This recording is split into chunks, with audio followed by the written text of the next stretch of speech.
नमस्कार साथीहरू, म रमेश जयसवाल। आज यस भिडियोमा हामी टस कोइन टसेसको कुरा गर्नेछौँ। त्यो पनि एउटा क्लास 9, 10, 11, 12 को स्टुडेन्ट्सलाई यसरी भिजुअलाइज तरिकाले पढायो भने झन् म्याथमेटिक्स के हुन्छ, एट्र्याक्टिभ हुनेछ। फर्स्ट अफ अल केही हामी गेम पनि छ, यहाँ कोइन टस पनि गर्छौँ र केही प्रब्लमहरू पनि छ, दुईटै हामी सल्भ गर्नेछौँ। फर्स्ट अफ अल हामी गेमतिर जाउँ। अहिले यहाँ के छ, number of heads 0, number of toss 0, number of tails के छ 0 छ भनेको हामी फर्स्ट स्टार्टिङ छ। अब यहाँ स्क्रिनमा हेर्न सकिन्छ के भने अहिले यहाँ के छ, टेल छ। अब यसलाई मैले यहाँ के लेखेको छ, टस। यसलाई एकचोटि टस गरौँ, के आउँछ होला, हेड आयो भनेको नम्बर अफ टस 1 छ, नम्बर अफ हेड्स कति आयो 1 आयो। फेरि एकचोटि टस गरौँ, नंबर अफ हेड्स नहीं आयो। फिर एक चोटी यसरी टस गरौँ, नंबर अफ टेल्स आयो। 3 चोटी टस गरियो, नंबर अफ हेड्स 2 टाइम्स आयो र नंबर अफ टेल्स कति आयो 1 टाइम्स आयो। यसबाट के विद्यार्थीलाई क्लियर कन्सेप्ट दिन सकिन्छ भने नंबर अफ हेड्स र नंबर्स अफ टेल्स को प्रोबेबिलिटी के हुन्छ, बराबर हुन्छ भनेको 1/2 र 1/2 दुईटैको हुन्छ, किनकि नंबर अफ सैम्पल स्पेस कति छ, दुईटा छ, हेड और टेल। यसरी हामी टस गर्दै विद्यार्थीलाई झन् एट्र्याक्टिभ तरिकाले सिकाउन सक्छौँ। टस गर्दै जाने विद्यार्थीले झन् के हुन्छ, एट्र्याक्टिभ पढ्न रुचाउँछन्। यसरी हामी स्क्रिन प्ले गर्न सक्छौँ। यसरी टस गरिएको हो, यहाँ सो नगरेर यहाँ सो भइरहेछ। बस यहाँ आजको टपिक के छ, प्रोबेबिलिटीको छ। सबभन्दा इम्पोर्टेन्ट के छ, कोइनसँग रिलेटेड छ। अब हामी प्रोबेबिलिटीतिर जाऊँ। अब यसको केही प्रब्लममा जाऊँ। अब प्रब्लम गर्नुभन्दा इम्पोर्टेन्ट कुरा के हो भने त्यससँग सम्बन्धित फर्स्ट अफ अल बेसिक कुराहरू विद्यार्थीले के गर्नुपर्छ, सिकाउनुपर्छ। त्यही कारणले हामी सिधै प्रब्लममा नगएर पहिला केही बेसिक कुराहरूको चर्चा गर्नेछौँ।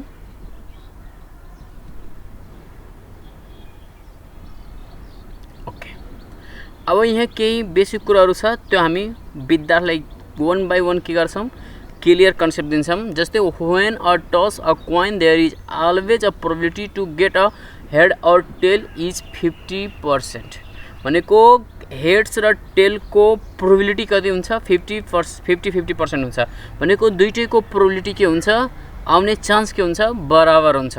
Suppose a coin tossed, then we get 2 possible outcomes, either head आउँछ कि त और टेल आउँछ। हेडलाई एच र टेललाई टी ले डिनोट गर्छौँ। It is impossible to predict whatever the result of a toss will be head or tail. हामी प्रिडिक्ट गर्न सक्दैनौँ, कुनै पनि कोइनलाई यसरी टस गरे भने के आउँछ, हेड आउँछ कि टेल आउँछ, हामी प्रिडिक्ट गर्न सक्दैनौँ। एउटा आउँछ हेड कि त हेड आउँछ कि त टेल आउँछ, कन्फर्म भन्न सक्दैनौँ हेडै आउँछ र टेल आउँछ। The probability for equally likely outcomes in a event is number of कसरी प्रोबेबिलिटी निकाल्ने, प्रोबेबिलिटीको definition number of favourable outcomes divide by total number of possible outcomes भनेको सैम्पल स्पेसले डिभाइड गर्यो भने नम्बर अफ फेभरेबल आउटकम्समा total number of possible आउटकम्सले divide गर्यो भने त्यो प्रोबेबिलिटी आउँछ, जुन क्लास 9, 10, 11, 12 को विद्यार्थीलाई यसरी डेफिनेसनको माध्यमले सिकाउन सक्छौँ। Total number of possible outcomes यहाँ विद्यार्थीलाई देखाउने, हेड्स र टेल कति छ, दुईटा छ, त्यही कारणले total number of possible outcome कति छ, दुईटा छ। अब हामी हेडको कुरा गर्छौँ। If the favourable outcomes is head, हेडको हेरौँ त, हेड के छ, एउटै छ, टस गरेर यसरी कति छ, एउटा छ। नम्बर अफ फेभरेबल आउटकम्स एउटा भयो। Then P getting a head, probability के छ, हेड को the number of favourable outcomes divide by total number of possible outcomes. Number of favourable outcome कति छ, 1 र total number of possible outcome कति छ, 2 छ, त्यही कारणले यसको कति हुन्छ, 1/2। अर्को यस्तै टेलको गरौँ। नंबर अफ फेभरेबल आउटकम्स 1 र गेटिङ टेल निकालौँ त, total number of favourable outcomes divide by total number of possible outcomes भनेको 1/2 भनेको हेड्स र टेलको प्रोबेबिलिटी अथवा हेड पढ्ने चान्स वा टेल पढ्ने चान्स दुईटैको चान्स के हुन्छ, इक्वल हुन्छ। जे पनि पढ्न सक्छ, दुईटैको चान्स पर्ने सम्भावना के हुन्छ, बराबर हुन्छ। अब यति बेसिक कुरा विद्यार्थीलाई सिकाइसकेपछि अब केही प्रब्लमतिर जाउँ। यहाँ प्रब्लम छ र सल्युसन पनि गरिएको छ। A coin is toss twice at random. यसरी टस गरियो दुईचोटी randomly. What is the probability of getting at least one head the same faces. दुईटा निकाल्न छ, एटलिस्ट वन हेड, एउटा हेड आउनै पर्ने र द सेम फेसेस हुनै पर्यो। दुईटै जस्तै पहिलो र दोस्रोमा सेम फेसेस पर्यो भने हेज कि त हेड हेड कि त टेल टेल। हामी अब यसको सल्युसन गर्छौँ। द पोसिबल आउटकम्स आर, अब कतिचोटि टू चोटि ट्वाइस गरेको छ भनेको 2 × 2 अथवा 2 को स्क्वायर। यसको सैम्पल स्पेस कति हुन्छ, टोटल नंबर पोसिबल आउटकम्स 4 हुन्छ। कि त हेड हेड कि त हेड टेल कि त टेल हेड र कि त टेल टेल भनेको टोटल नंबर अफ आउटकम्स कति हुन्छ, 4 हुन्छ। फर्स्ट क्वेश्चनले के भनेको छ भने at least one head, number of favourable outcome for events E को लागि मानौँ number of outcome having at least one head. यहाँ हेरौँ त 1 2 3 1 2 3 भनेको 3। एज हामी विद्यार्थीले झन् क्लियरली दिन सक्छौँ। यहाँ पनि एउटा हेड, यहाँ पनि एउटा हेड, यहाँ पनि एटलिस्ट एउटा भनेको छ, त्यही कारणले यहाँ नंबर अफ कति छ, 1 छ। By the definition of probability E मानेछौँ number of favourable cases divide by number of the total number of outcomes गरेपछि 3/4 हुन्छ। यस्तै the same faces number of favourable outcomes for event E मानेको छ number of outcomes having the same faces कि त HS कि त TT भनेको 2 छ, त्यो पीएफ भनेको 2/4 किनकि सेम टोटल पोसिबल आउटकम कति छ 4 छ, डिवाइड गरे 1/2 के आउँछ। फर्स्ट को यसरी विद्यार्थीलाई क्लियरली कन्सेप्ट दिन सकिन्छ। यहाँ यसरी टस गरेर कसरी 4 आको, एचएस कसरी पर्यो, जस्तै टेल पर्यो, अर्को चोटीमा टेल पर्यो, टेल टेल वाला बतलाउने। यस्तै अर्को चोटी फेरि टस गर्ने, हेड पर्यो, फेरि अर्को टस गर्ने, हेड पर्यो, हेड हेड भन्ने। यसरी विद्यार्थीलाई कन्सेप्ट दिन सकिन्छ। अब अर्को आयो नेक्स्ट क्वेश्चन। अर्को क्वेश्चन छ यहाँ, यसमा 3-4 वटा प्रब्लम छ।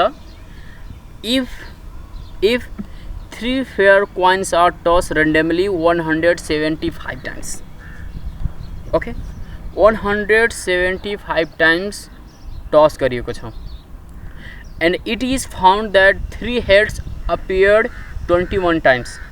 3टा कोइन थियो, हेड गरेछ भनेको 3 head appeared 21 times, 2 head appeared 56 times, 1 head appeared 63 times and 0 head appeared 35 times. 0 head भनेको टेल पर्ने, 35 टाइम्स भनेको 3टै के बन्ने, टेल पर्ने। Okay, what is the probability of getting, पहिलो number 3 head, 2 head, 1 head, 0 head. यति 4 वटा प्रब्लम छ। यसलाई पहिला बेसिक कुराहरू, यो प्रब्लम के छ, यहाँ यसको बेसिक कुराहरू के दिएको छ। टोटल नंबर ट्रायल्स अथवा total number of tosses 175 times, number of times 3 head appeared, 3 वटा हेड appeared पर्ने कति छ, 21 छ। 2 head appeared 56, 1 head appeared 63, 0 head appeared कति छ, 35 छ। यति बेसिक कुरा गरिसकेपछि अब फर्स्ट प्रब्लम के छ, 3 हेड। यहाँ हामी यसरी सल्भ गर्छौँ। पहिला पी गेटिङ 3 हेड्स, PE1 मानेको छौँ यहाँ पहिलोलाई, यसलाई E2, यसलाई 3, A4।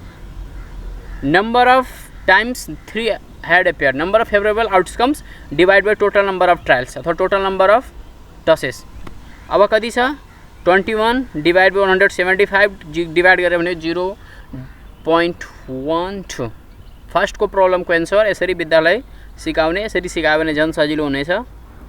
दोस्रो 2 heads, number of times 2 head appeared divide by total number of trials अथवा टसेस 56/175 डिवाइड गऱ्यो भने 0.32। यसको एन्सर आउँछ। कति सजिलो छ, यसरी सिकायो भने विद्यार्थीलाई पढ्न पनि के हुन्छ, एट्र्याक्टिभ मान्छन् र सजिलोको सजिलो पनि हुन्छ। अर्को प्रब्लमको सल्युसन के छ, 1 head, number of times 1 head appeared divide by total number of trials 63 divide by 175 divide गऱ्यो भने कति हुन्छ, 0.36। कति सजिलो छ, सेम एउटै टाइपको प्रब्लम दिएको छ। अर्को के छ, गेटिङ 0 हेड्स, 0 हेड्स appeared कति छ, 35 छ र डिवाइड बाई कति छ, टोटल नंबर अफ ट्रायल्स अथवा टसेस 175 डिवाइड गऱ्यो भने 0.20 यसरी टसेस गरेर विद्यालय जान एट्र्याक्टिभ तरिकाले सिकाउने। अब अर्को नेक्स्ट प्रब्लम, अब 2 coins are tossed randomly 120 times। दुईवटा कोइनलाई 120 टाइम्स टसेस गरिएको छ and it is found that 2 tails appeared 60 times. दुईवटा टेल पर्ने कति 60 टाइम्स छ।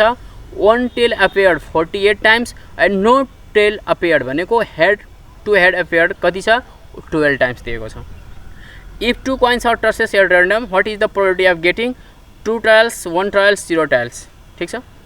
अब टोटल नम्बर अफ ट्रायल्स टसेस कति गर्छ 120, number of times 2 tail appeared 1 tail appeared 60 48 र 0 tail appeared कति छ 12 छ। E1 E2 र E3 पहिलोलाई E1 दोस्रोलाई E2 र तेस्रोलाई E2 यहाँ मानिएको छ। गेटिङ 2 tails लाई E1 1 tails लाई E2 र 0 tails लाई E3 रिस्पेक्टिभली मानिएको छ। अब यसलाई हामी सल्युसन यस स्लाइडबाट हेर्छौँ। फर्स्ट को पहिलो के छ getting 2 tails, number of times 2 tails appear divide by number of trials. यहाँ डिवाइड छुटिसकेछ, हामी डिवाइड राख्न सक्छौँ। यहाँ डिवाइड छुटेको छ।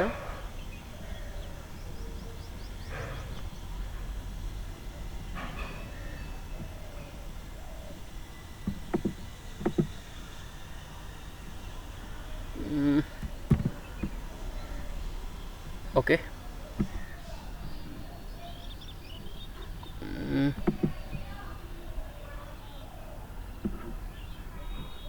ओके यहाँ डिवाइड यसरी थपेर विद्यार्थीलाई सिकाउन सकिन्छ। Number of times 2 tails appear divide by total number of trials यसरी 60 बाई 120 कति आयो 0.50 आयो।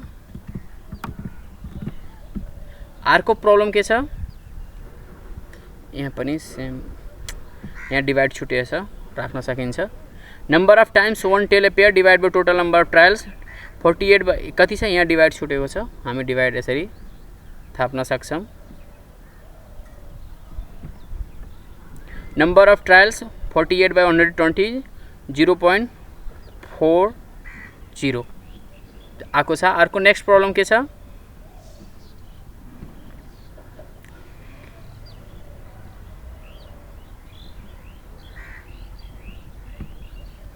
Number of times no tail appear divide by total number of trials कति छ 12 डिवाइड बाई 120। यसरी तीनटै प्रब्लम सेम टाइपको भएको कारणले गर्दाखेरि विद्यार्थीले बुझ्न र गर्न पनि के हुन्छ सजिलो हुन्छ। ल अर्को के प्रब्लम रहेको छ भने next okay fourth problem last problem हो हामी सल्भ गर्दाखेरि।